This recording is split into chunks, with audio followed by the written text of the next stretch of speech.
Famous saying in a Spice Girls song, you will remember it of course, a big lyric from their very first big hit, Wannabe, and it all states that friendship never ends. But in the cases of big bucks, television stars and, well, not exactly adhering to the rules, can it simply really ever survive? Hi, good morning, Neil Sean here in the very heart of London, and as ever, thank you so much for joining me today.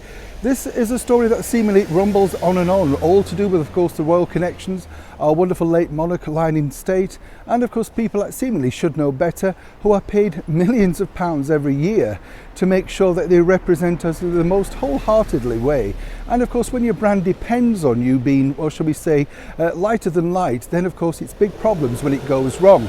We're talking, of course, about Holly Willoughby and Philip Schofield, who recently, through no fault of their own, some might say, were misguidedly advised to do this. That's right, they were caught out going in to apparently view the late monarch on behalf of the millions of people like us, you and me, that simply couldn't do it. It was, first of all, a journalistic report. Even though they're not down as journalists, we've never actually seen any sort of report other than something of an iPhone sort of quick video outside saying how moved it was, all of that sort of thing, you know. Very strange situation. But now, of course, it's escalated because there's a campaign also for the two to be removed from their TV show, which I think is a little bit dramatic to say the least. But as I say, the bigger problem that you have is it's all down to advertising and brand awareness, and do people actually trust you when you're trying to promote something which basically you're all meant to be, you know, watching every morning, you believe everything they say. It's very difficult, isn't it? We've told you before here on the show, multi-millionaire TV presenters telling you about the cost of living crisis and how you can make meals for £1, all the while then zipping off and dining to exclusive restaurants, being spotted out with chums, and of course living the high life. Rightly so, they're paid a lot of money, but of course comes with that money a lot of responsibility. Now, according to a very good source, there seemingly are problems in the land of Holly and Phil. So as ever, let me explain. Themselves and being on the very best of friends, you know, that's the brand that they come along. And Philip actually openly said that should Holly ever leave the show, then he would go too. He couldn't simply think of him doing it without her.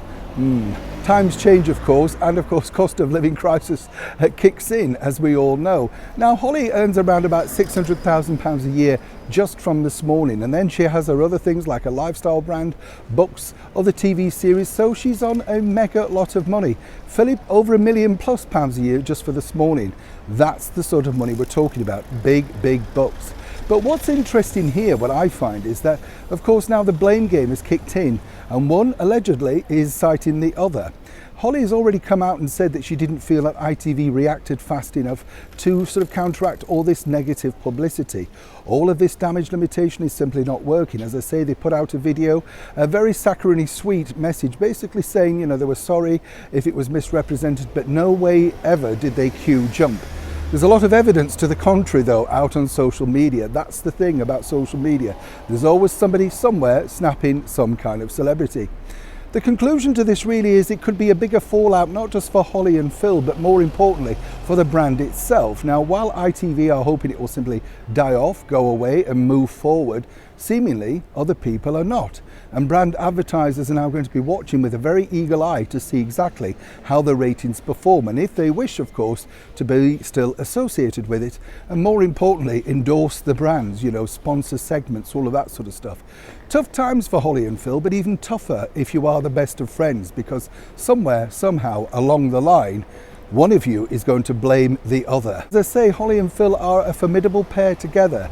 They've made some great television over the years, but as they often say, all good things come to an end, including friendship.